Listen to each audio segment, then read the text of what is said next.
People located at a specified address. Choked with confusion as the weeds crowded out the tweeds, the factory invested itself upon the vapors of thin profit. The frenzy of the desert created a wary point of observation, representing talents developed as a sense regarding the values of expectation. This was a legitimate facet of exposed future propensities, and the unexpected courses which always developed to require a defensive proposition. Cruel as it seemed to deprive opportunity, regarded as the epitome of a popular culture, the fact insisted that it was terribly necessary to preserve the troubled currencies ascribed to the cycle of the engine. The machine delivered its mysterious cargo as the clock turned round and adapted the display of trade to abstracted notes, played as if a musical instrument were balancing the beats to the song.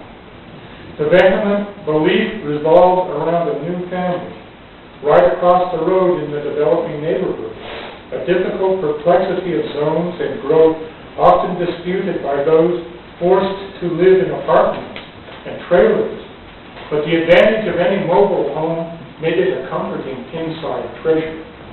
Only the broken few things demanded borrowed time by which jewels could be replaced and displayed in the presence of generals wearing their medals on elegant dark uniforms.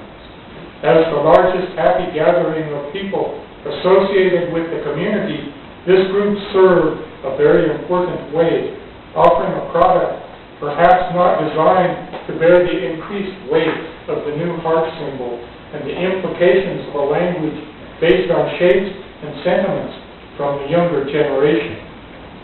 Countless shocks were battering students' intellects as they began to cope with the strain of educational loans and the prospect of an evaporating job market.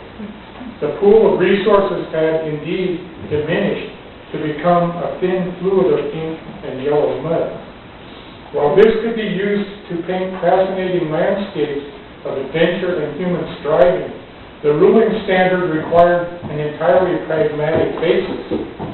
It was fine to have so many enthusiastic supporters, and the joyful adherence to principles made of the gatherings in the park a cheerful line of howling individuals concerned to face the inevitable consequence or fate of savings accounts tucked away for vacations to the sun.